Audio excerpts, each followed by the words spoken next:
She chanted punk culture, designed costumes for the Sex Pistols, was a fierce activist and a model wife. Her wayward nature is known the world over.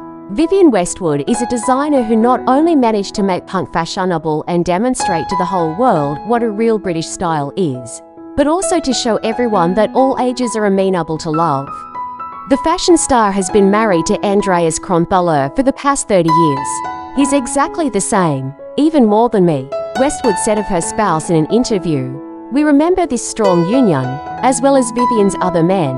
One gave her his last name, the other gave her a start in life.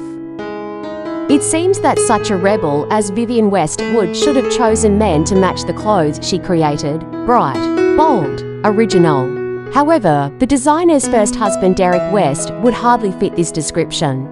The girl married in her early 20s, gave birth to her firstborn, and a few years later divorced. Vivien did not return her maiden name, so she remained until the end of her days Westwood. McLaren became the next choice of an ordinary teacher at that time.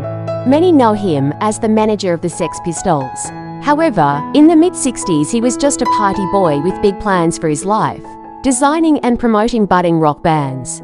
I had what's called a crush on Malcolm. He was the man who opened the door to a new world for me. I felt like he knew everything I needed at the time, Vivien said. She didn't miss out. Together, the couple opened a store selling punk clothing, both homemade and vintage. By then, Westwood had left her job as a teacher and had given birth to her second son Joseph. Legend has it that it was within the walls of Vivien and Malcolm's store that Sex Pistols vocalist Johnny Rotten met McLaren, so he became the manager of the band. Westwood designed concert costumes for the musicians. In 1981, Vivien had her own clothing brand, which gradually began to be worn by rich and famous people. Malcolm was the co-author of the designer's first collections, her business partner, father of a child, but he never became a husband. It was only in the early 90s that ANDREAS KRONTHALER, a student of Westwood, took his place. ANDREAS was 25 years younger than her, but Westwood was absolutely indifferent to that number. They'd been together for decades, and the age difference didn't embarrass the 81-year-old dame of the British Empire at all. They met in the late 1980s at the University of Applied Arts Vienna, where the British woman came to teach and Kronthaler was her student. In an interview, the Austrian said, "She was my professor." They met in the late 1980s at the University of Applied Arts Vienna, where the British woman came to teach and Kronthaler was her student.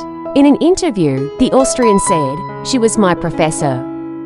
The Austrian did not belong to the timid dozen and quickly became acquainted with a spectacular lady from Forgy, Albion. Relationships developed rapidly. Vivienne Westwood and ANDREAS KRONTHALER found a lot of common interests. She liked the history of medieval costumes of Europe. He, modern trends. They visited many exhibitions and performances and were almost never separated. ANDREAS KRONTHALER believes that their relationship gained wholeness through each other's differences. After 12 years, in 1992, they decided to formalize their relationship so that they would never be apart. Vivien has always been able to surprise the catwalk with her collections, and thanks to ANDREAS, she was able to see a different side of the fashion world. It is precisely for the pursuit of his goals and the lack of stereotypical thinking that he fell in love with the fashion star. In addition, he was able to complement her performances with an even more sophisticated vision. You never stop, you're tolerant, you don't know routine or prejudice. You never stop, you're tolerant, you don't know routine or prejudice, and you always manage to look at things with fresh eyes, ANDREAS told her. The Vivienne Westwood empire became their field of endeavour. In their 30 years together, they have achieved a lot. Vivienne Westwood recognised ANDREAS' contribution by renaming the brand's main line ANDREAS KRONTHALER for Vivienne Westwood in his honour.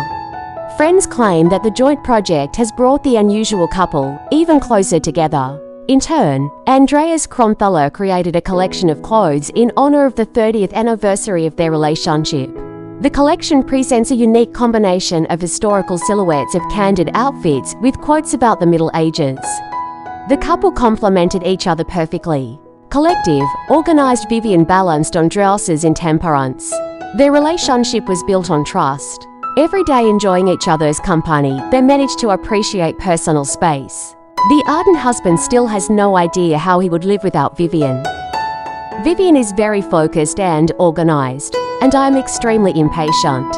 Most importantly, we trust each other completely. We don't get bored working together and vacationing, but we also value personal space and just enjoy every day. I can't and don't want to live without her. We are very different, but at the same time, we are one big whole, Kronthaler shared. She worked and loved her second husband for the rest of her life. On December 29, 2022, Westwood passed away, surrounded by her family. Kronthaler promised to continue his wife's work.